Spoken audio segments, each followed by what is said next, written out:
Hey, good morning. Well, thanks a lot for being here. By the way, mandatory selfie time. I mean, we live in modern times. Like, no funny faces. Nobody laughs. Nobody stands up. Nobody shows a finger. Oh, well. No, just kidding. So, almost lunchtime. Everybody hungry? Okay, shows of hand. Who's hungry? You should have brought some lunch packets because this is going to take a while. No, just kidding. Actually, it's going to be just right so you don't run into the queues when everybody is waiting to get the food. Again, welcome. I'm Sebastian Avarvarei. I'm going to try to share some of the things that I've learned in my coming up on quarter now, 25 years of IT and security. Man, I feel old. I've started, like many of you, on the technical side, software development, and then moving into security because that sounded even more fun than development. What the hell was I thinking? I learned from different areas of security. I like to learn from my mistakes, as I put it there, and of course, I had a lot of learning opportunities because we are all young and we know everything better than everybody else. And this is what drove me to actually develop this talk and to share some things that hopefully will help us to be better at security and to help you be better at security and to become better leaders. And let me start by showing you this picture. I guess everybody knows it. And it's the Bible of our security. But I will give you today a slightly different perspective on this. How about this? How many do you recognize this problem? I mean, we have security up to our wazoos. And again, sorry for the video recorder. I cannot stand still. Sorry. We have tons of security tools. We have processes, procedures. We have highly skilled people in security. But all that starts to crumble when we start talking with the rest of the organization. And of course, I'm exaggerating a little bit. But if you think about how many hours do you spend on technical skills? How many hours learning all the latest techniques, going to conferences, studying papers? And how many hours do you spend developing the soft skills? I guess not as many. And it's something that I had a bit of an epiphany many years ago when I started to work in security. At the time, I was rewriting the security policies for the company I was working for. And we had the usual set, couple of documents, you shall do this, you shall have so many bits of encryption, you have to open those ports, you have to close those ports, all the nice rules. And I decided to make one change. How about if after each requirement where we tell to our colleagues what they should or should not do, we put a small paragraph called rationale. Why do we have that requirement? What's the problem we are actually solving with that requirement? What's the risk we're avoiding? I hoped it's going to be a good change. I was actually surprised. It exceeded my expectation. All of a sudden, we had project managers coming for security approvals with their homework done because they understood why are we asking them to do things in a certain way. And that cut down the approval time for security projects quite significantly because we didn't have to explain over and over again, yes, you shouldn't have the RDP port open to the internet because they already knew why. Because we told them why. And that got me thinking and started me down the path of how can we collaborate better with the rest of the organization. And I started looking into it, and just as we learn on the technical side, discover, there's a lot of books on the management side, on the soft skills side that we can actually learn about. And one of them that really stuck with me is Stephen Covey's The 7 Habits of Highly Effective People. And one of the first one of the first quotes from that book that imprinted on me was one, and I'm going to read it. We are what we repeatedly do. Excellence, it's not an act, but a habit. And this was one of the fundamental principles from that book. The idea that getting better at collaboration, getting better at doing whatever you do is not something that just happens. You read a book and the Holy Ghost comes, oh, now you're a better person. No, it's something that you intentionally work on. And it's not an unfamiliar concept. I mean, if you read a book about pen testing, if you want to become a better web application pen tester, you take a book, you read it, but you don't just leave it there. You take those techniques and you start applying, you test them, you apply them more in practice, you start making, oh, I can use this with the other technique, and this is called developing a habit and improving yourself. And the same approach can be taken on the soft skill side. Read some things, but start applying them. Be intentional about how you want to change. And there are many books, frameworks that you can use. The advantage of using established ones is you'll be talking a language that your business counterparts are already familiar with. So why should we reinvent the wheel? Whereas we can find the common ground that helps us to communicate better. And if you want a different perspective, this is basically about learning, and this is what we're going to do a little bit today. This is about hacking yourself, about looking for ways to improve yourself and to tweak how you do things. And I talk a lot about collaboration and about being effective at collaboration, because for us in security, this is paramount. I mean, security is not a goal in itself to begin with. I mean, we don't do security just for the sake of doing security. We don't protect servers or laptops. We protect organizations. And we want to work with them to be able to protect them. And if you don't have another reason for being better at collaboration, well, security is, first of all, a team sport. But more importantly, I don't think there is any security team today who says, I have enough resources. Is there any? Let me know. I can send you my CV. No, there is no security team that has enough people or enough money. So the next best thing that we can do is start pulling in resources from other teams, making them our friends, and using them to do our job to get better security. And that includes, by the way, how we approach incidents. And I've seen it so many times. An incident happens. What is our, and I'll put my hand up, what is our instinctual reaction? Who the hell clicked on that phishing link in that email? I want their skin. That's one way to do it. Not going to help a lot. I actually developed the habit of taking a much friendlier approach in incidents. And you know what? I made a lot of friends because I switched from the guy who points the finger, you screwed up, to the guy who said, right, let me see how I can help you here. That small change made a huge difference. How we approach incidents, how do we do our incident playbooks, and it's codified in the incident playbooks that I developed that we have to be friendly and proactive, and it's not about blame, but it's about fixing problem and helping the organization. That makes a huge difference. Or was saying huge difference. Sorry, I cannot make the voice. And coming back to the first point, all these changes don't just happen. I mean, nothing that we learn just happens. It's about creating habits and creating intentional habits and being intentional about how do we want to change. And it's not going to happen overnight.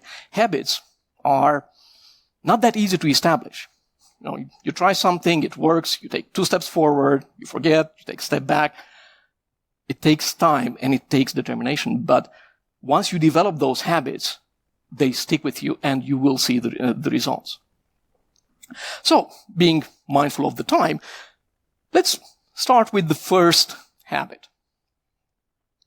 Being proactive. And remember, these 7 habits, this is how Covey structures them. And there is a method to his madness. But the first one is being proactive.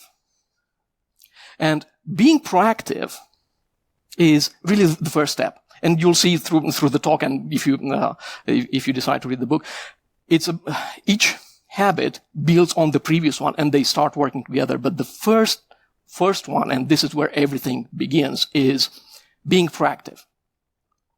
And it's basically the decision, I want to do something different. I want to make a change. And one important aspect of being proactive is moving away from being just the reactionary part. Classical situation, we have stimulus, something happens, we have a reaction. And maybe for us in security, it's even more so because everything happens so fast. There's an incident, you have to act fast. There's a problem, you have to jump on it right away. But that can work very much against us because we need to change from that having a reaction immediately from the stimulus to taking a little bit of time. We need to put a little bit of space between something happening and us reacting. Of course, it doesn't apply if you're in a fire department. If there's a fire, you will jump on that one. But actually, in most situations, you do have time to think, and it pays off to take that time to think.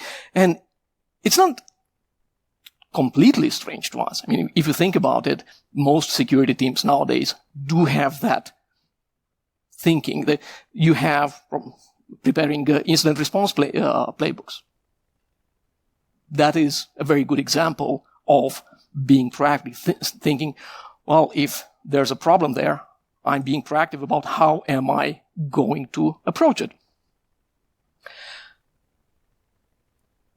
And it's also a mind shift that happens when you start moving from, well, I see a problem, let me fix that problem, to, I see a problem, let me understand what were the root causes for that problem, and how can I fix the processes or the situation. So I'm not preventing just one problem, I'm preventing the whole set of problems. But that requires us to move from problem reaction to problem thinking, and then having a reaction. And then there is another aspect of proactive thinking. Covey introduces this concept that they're not exclusive to him, but you might have heard them before. It's the 2 big circles.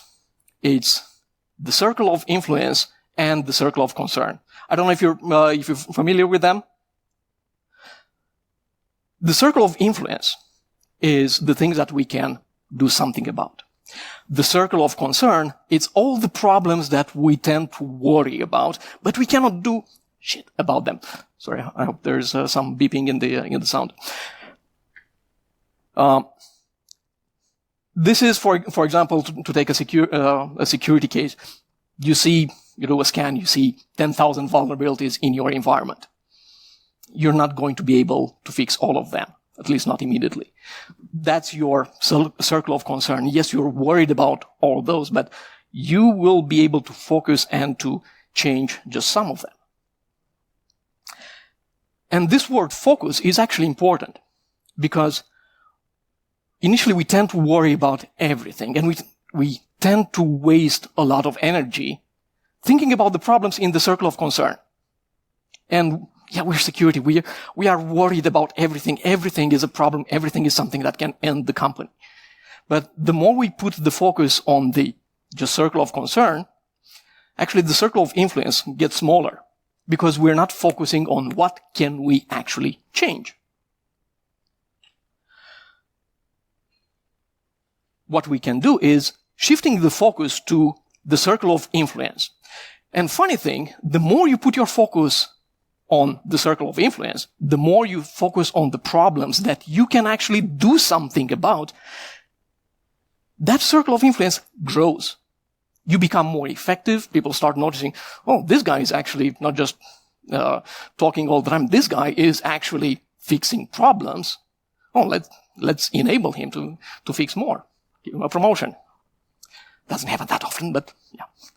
But no, just kidding. And you are getting noticed when the more you start changing things, the more you start driving improvements, you will be noticed in the organization. You will manage to help the organization more, and you will be given more opportunities to do that.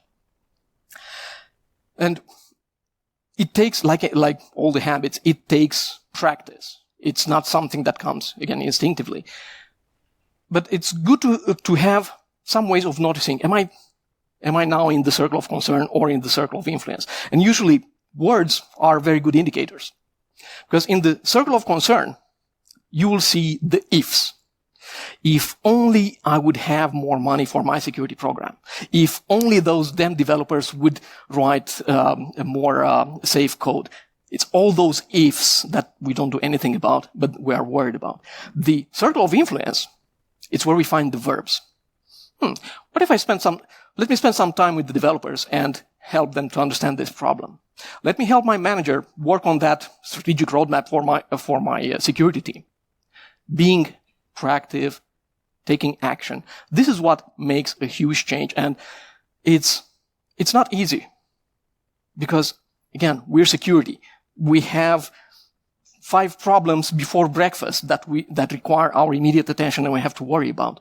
But we have to remember the previous slide, we have to put those pauses, take that time and see how can we do it better? How can we make a more effective change?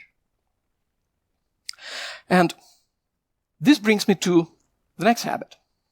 Just beginning with the end in mind. And there's another good quote in the book. It says, all things are created twice. There's a mental or first creation and a physical or second creation to all things. But the first time when something is created is when we actually think about it. And here comes exercise time.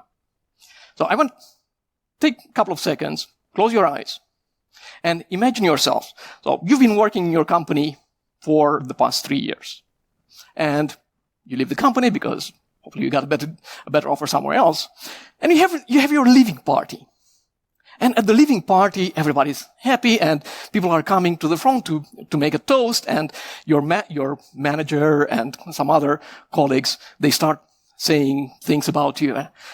I remember you because you did this, and I remember you, and it always fascinated me how well you did those kind of things. I'm so happy that you're here to build that other thing. And the exercise that you should make is, what are those things that you will be praised for in 3 years? Just think about them and try to repeat this exercise from time to time. What will make you feel good to hear that you're being praised about? Those things are the things you should focus on. Those give you already a good target. This is actually where I want to go. This is where I want to be in 3 or 5 or 10 years.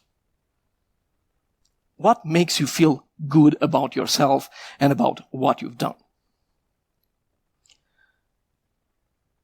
And it's not just, high-level, wishy-washy management stuff. These are things that can be applied. And it's about defining what outcomes do we want to achieve before we acting. I mean, leadership in itself is a form of being proactive and having a goal because I know where I want to go. I take the lead to go there. And there are many tools that can translate this theory of beginning with the end in mind in practice. And I'm not talking theoretical here. I can give you actual examples, and I'll give you in the next slide. But remember, it's about, similar with proactiveness, it's about moving from dealing with the fires, with the emergencies, to planning, to how am I going to build my incident response capabilities over the next 3 years. Or this is an actual example where I applied exactly this principle from Covey's book, and I used the lessons learned there. So I was made the global responsible for the application security domain in a very large software company. A company that was quite siloed, many different departments all over the world, each working on different sets of targets, each having their own approaches to application security. And I said, can we try to come a little bit more on the same page? So I gathered the heads of the application security teams from all the divisions, and I said, you know what? Rather than the usual squabbling that we do at every hour meeting where everybody's criticizing and complaining about everybody else, this morning we do one thing. We create a mission statement. And I don't know if you ever done a mission statement. It's basically a simple sentence or a phrase which sets the target of what and where and how do you want to get there.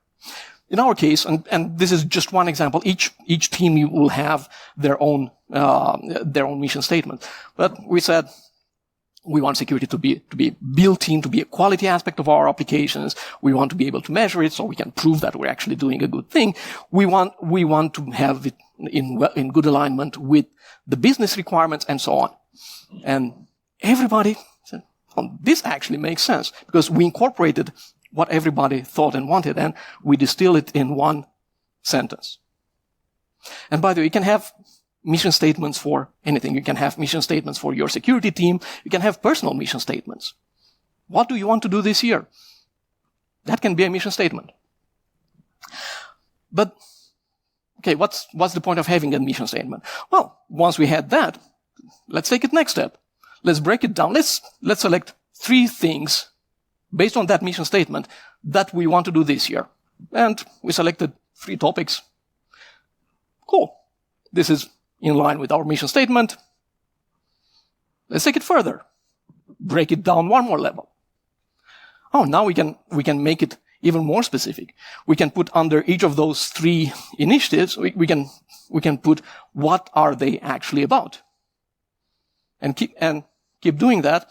Lo and behold, end of the day, here is our roadmap for the year. Everybody knows what we have to do. Everybody was in agreement with that plan. And we actually achieved the plan for that year. And this is where the rubber meets the road. This is where those habits that you develop, those things that you read from the book, start becoming practical because you are beginning to apply them. And you don't have to be, by the way, a manager to do that. Anybody can do at every level in the organization, can do those things, can take the initiative. Boss, shall we try this? What do we have to lose except a little bit of time? Try it. And a good complement to having a plan and deciding where we want to go is the 3rd habit, which is put first things first. Now, what's that one about? Well, I guess it would be no secret that everybody is overloaded. I mean, working in security really feels like 10,000 bullets coming at you all the time, every day. You have more problems than you can actually deal with. You don't have resources to deal with all those bullets. By the way, if you don't have that problem, if your pace of work doesn't look like that, let me know. But how do we prioritize those things? Well, this is where the difference between management and leadership, by the way, comes in. Because there is a difference. And Covey puts it very well in the book. He says, management is doing the right things. Management is doing things the right way. Leadership is doing the right things, deciding what are those right things.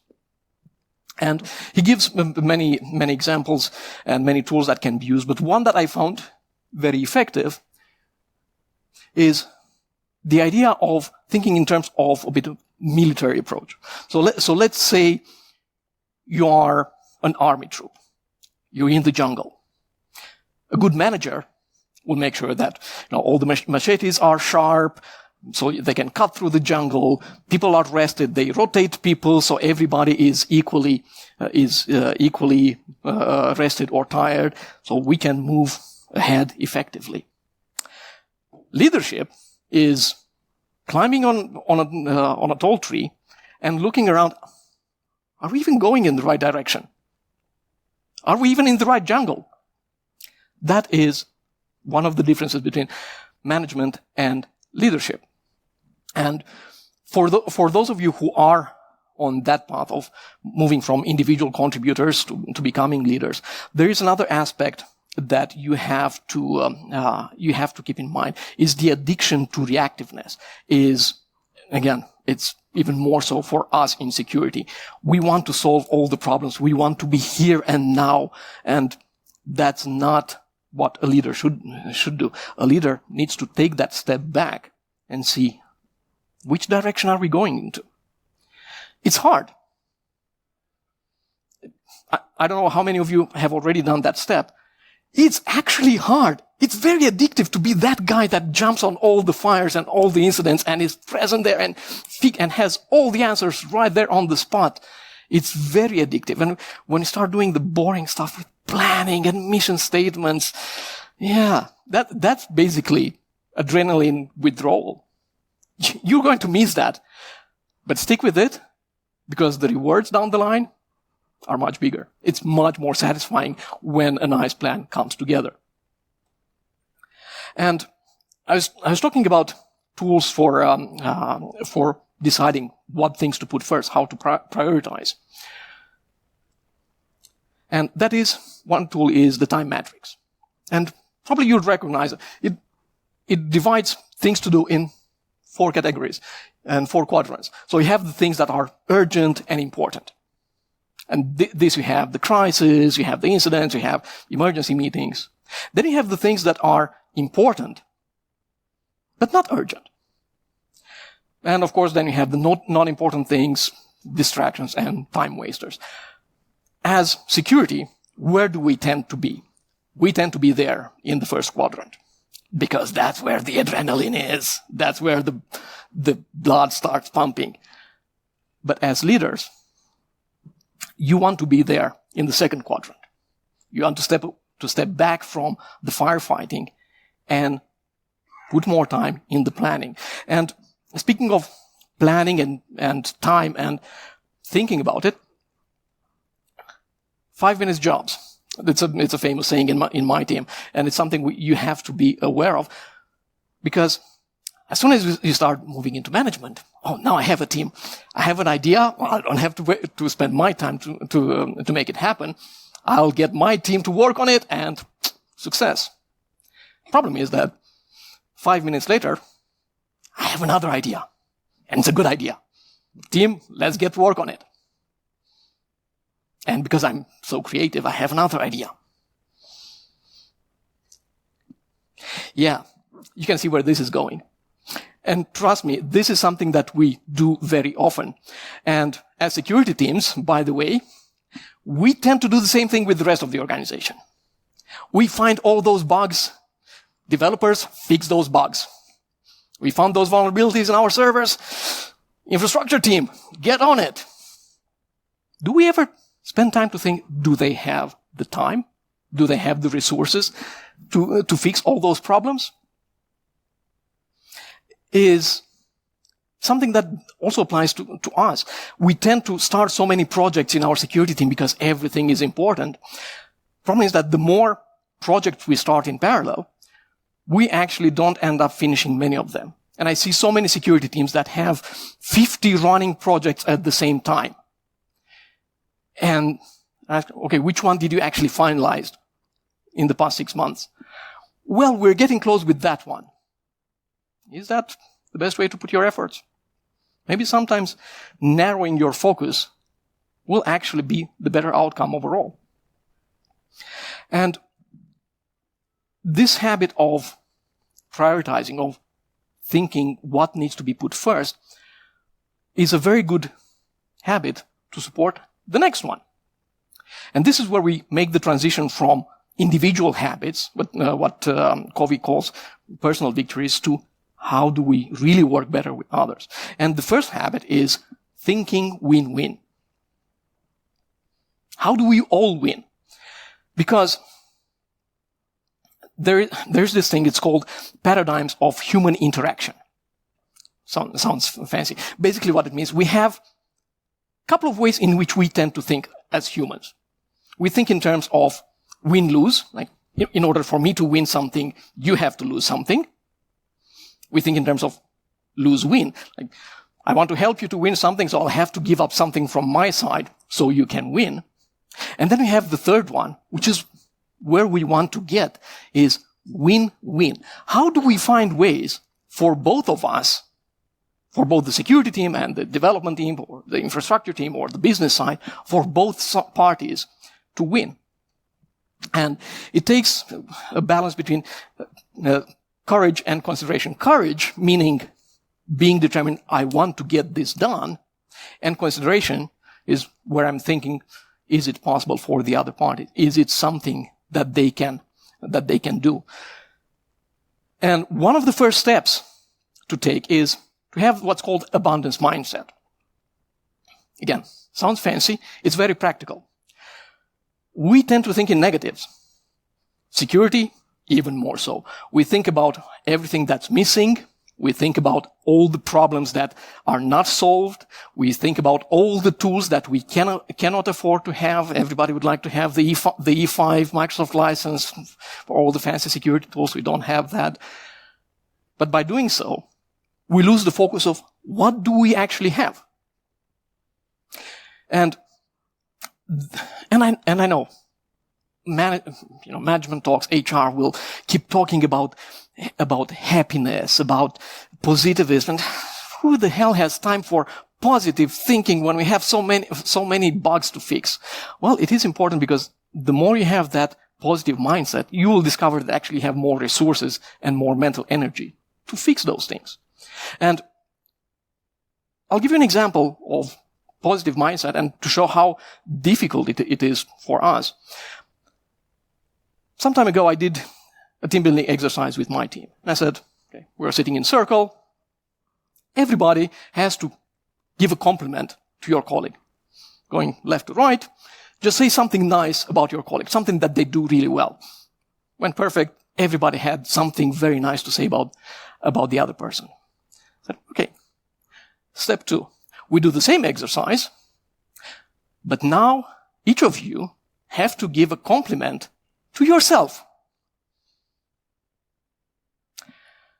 You'd be surprised, and by the way, try this exercise with your teams. You'd be surprised how difficult people found it. And everybody was trying first maybe to do some kind of deprecating joke about themselves. And no. You're not getting off that easy. You have to make an effort to think about something positive and to articulate something positive about yourself, because I want each of you to hear yourself saying, I'm actually good at doing that. I'm actually good at pen testing. I'm actually a good analyst. And when you articulate that, you actually start believing it and you start acting according. It's simple tricks and have nothing to do with technical, but they will allow us to be more effective at security. It's something that will help us to be better and to work better with others. And we're talking about coming back to the habit, which is finding win-win. How do we define what is win? Well, practical example, and I've actually done that. And you can apply that in any situation you want. So you have two teams, and you want to come to an agreement. Let's say you have the traditional security team and the development team. Each of them will have their definition of what winning means. Now, security team, we want to have zero vulnerabilities. We want to have those logs so we can actually investigate when a damn incident happened. We want to get rid of those. Security team, I need this approved by tomorrow. Can you do a review, please? The development team, what do they want? Well, first of all, they want to meet their deadlines. And you have to start thinking from their perspective, and I'll get to that point as well. You have to understand, what do they want? And these are the priorities for the development team. And just go through that exercise. Don't think about what's good for both parties. Each team, each side, just define what is winning for you.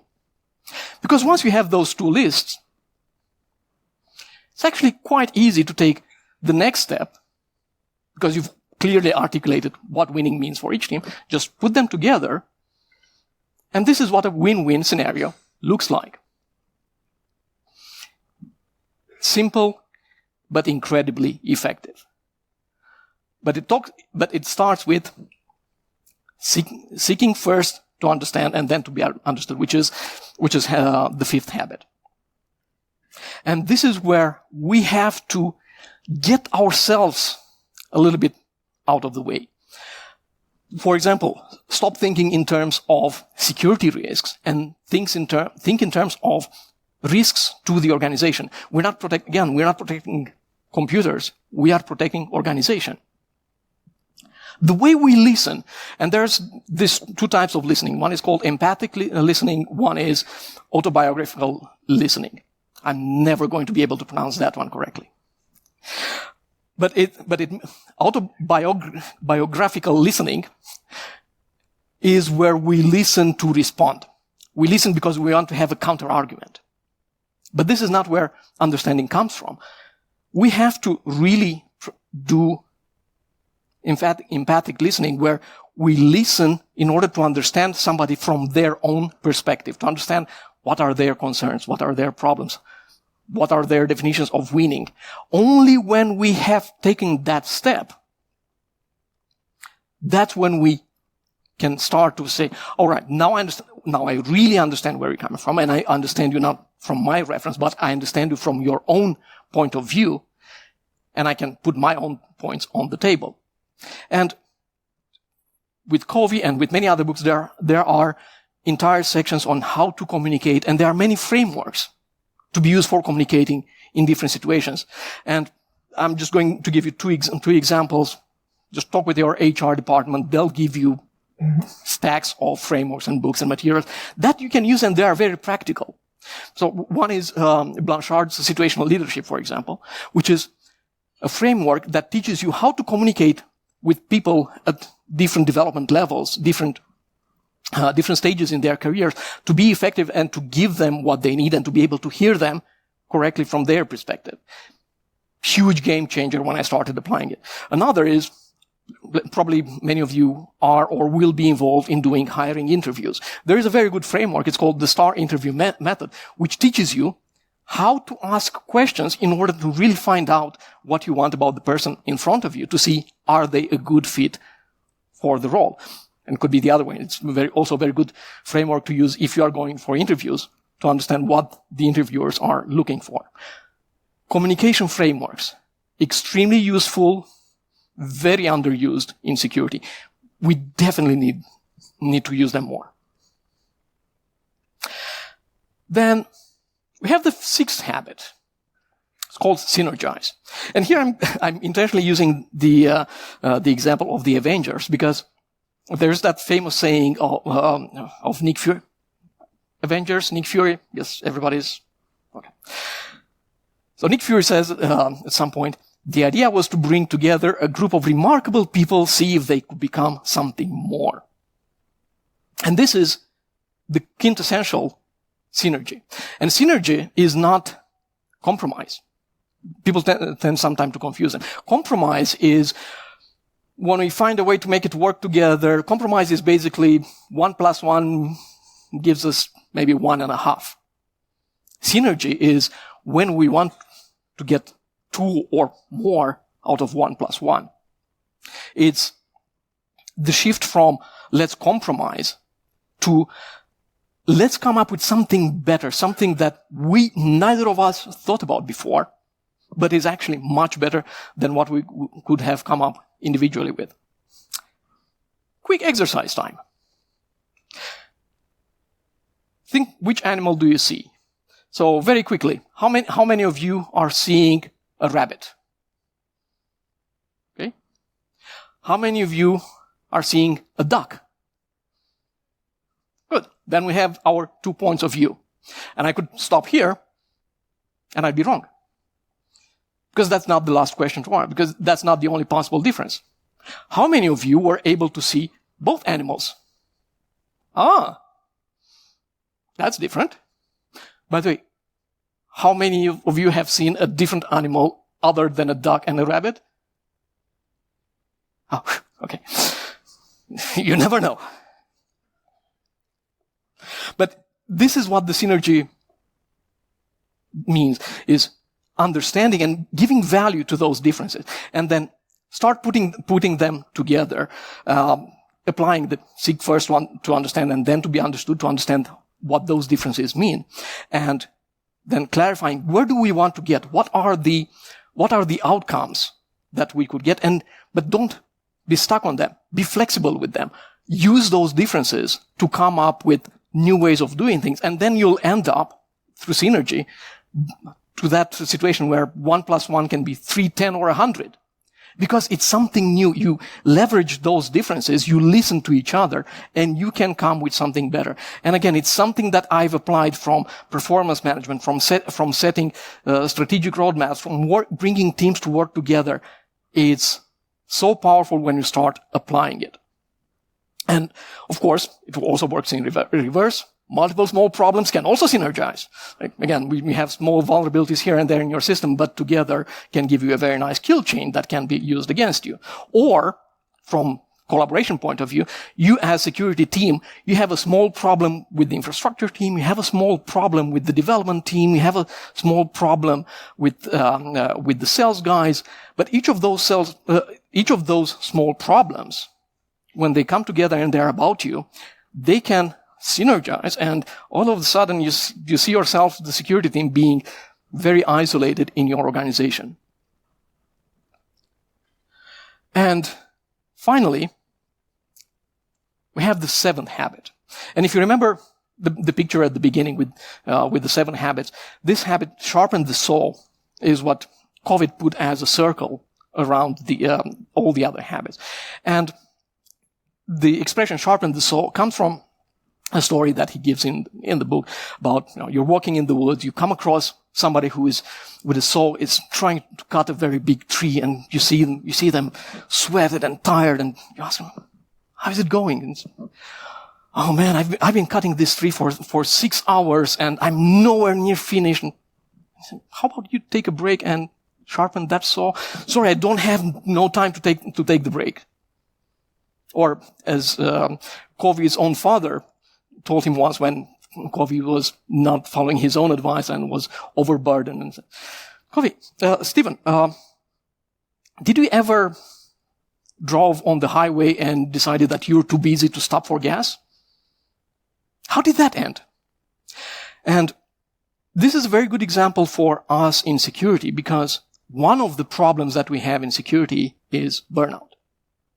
And this is a very serious problem. I'm not exaggerating when I'm saying that security teams have one of the highest burnout rates. And this is because we don't make time to stop for gas. We don't take care of ourselves. And again, a bit new age out there, but it actually makes sense. Stephen Covey talks about the 4 dimension of renewal. Sounds a bit pretentious, but it's, again, very practical and simple. What it tells us is, look at yourself and how you take care of yourself, how you develop yourself in all 4 directions. It's not just the mind. I mean, the mind, you come to the conference, you read books, you keep trying.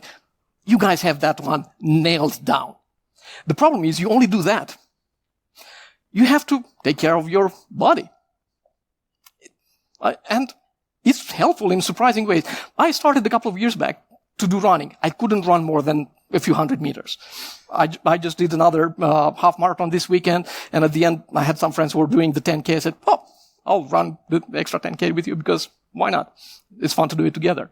Find something that works for you.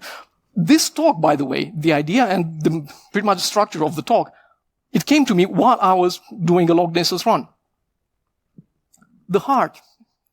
We have to have the heart. When was the last time when you call a friend, dude, how are you feeling?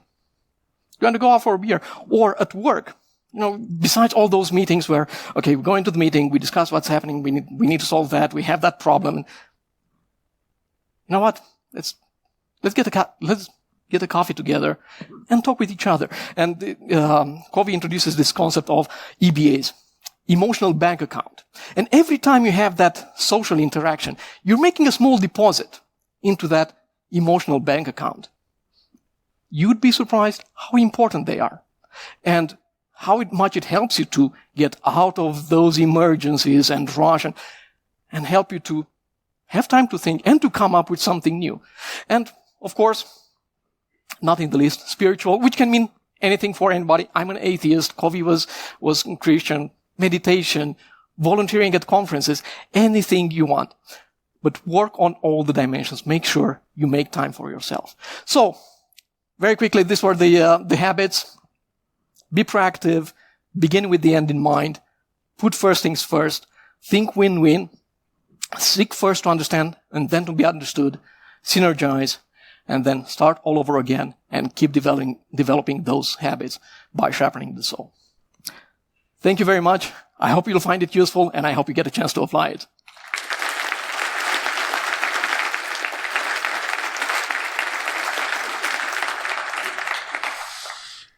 If you want to ask some question, you have 2 microphones here. I think we have a question right there in the back.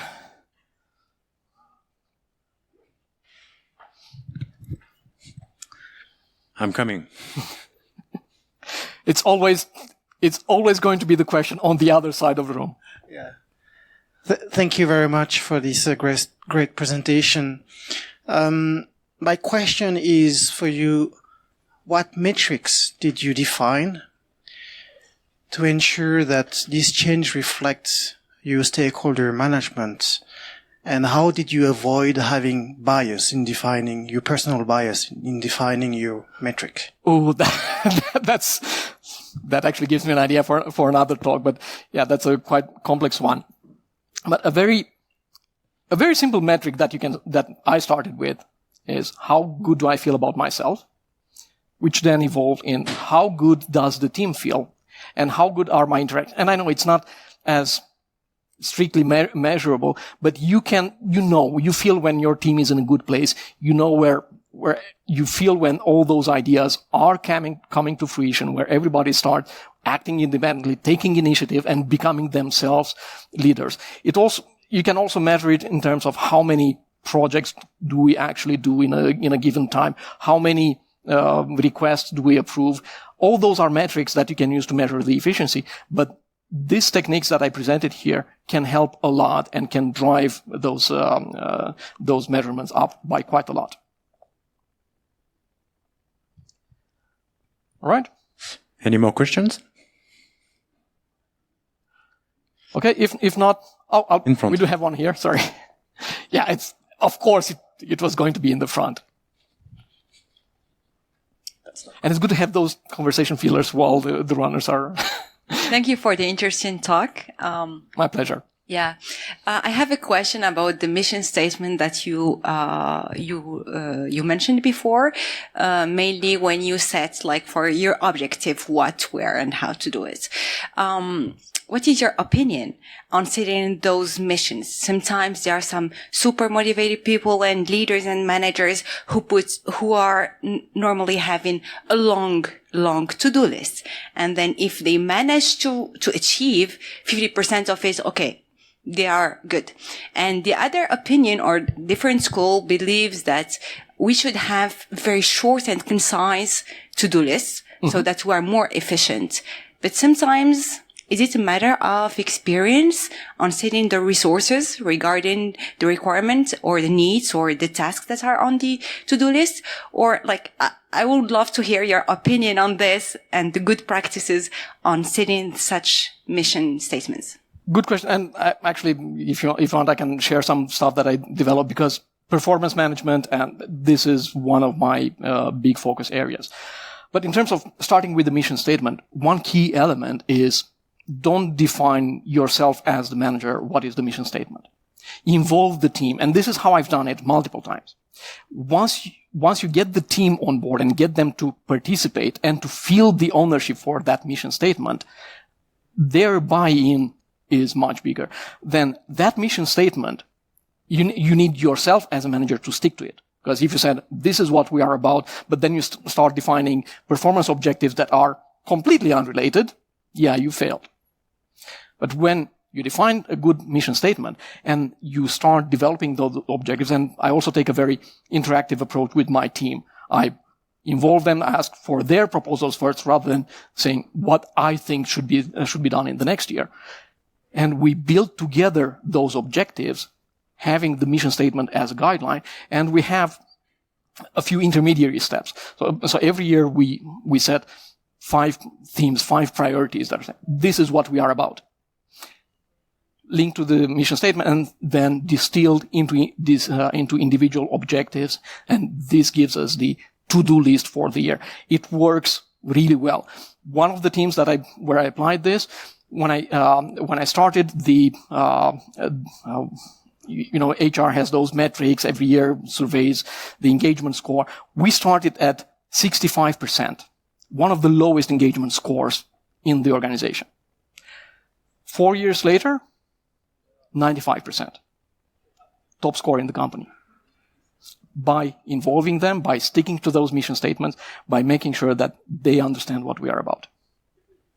But don't you think that it's a bit risky to end up with the same situation where you had this slide with a lot of ideas? Because once we are all together, the entire team, and we have a lot of ideas, and then more tasks on your to-do list, and then more projects, and everyone is motivated to do everything. Yep. But at the end, only correct 30% is done. But this is where the mission statement and that joint planning actually comes to help, because it gives you some guardrails. Right, this is how many resources we have. We have to stick to that. And yes, priorities might change, but then we have an agreement that any new task, and this is something that I actively do with my team, we identify a need for a new project, a new objective. The first question is, what do we take off the board? What do we to replace this one with? So you mean something like boundaries? Yeah, exactly. Thank you. It works. Yeah, thank you very much. Sure. No more questions? Okay, so we have 9 minutes left before the lunch. I think it is time for a last round of applause for Sebastian. Thank you.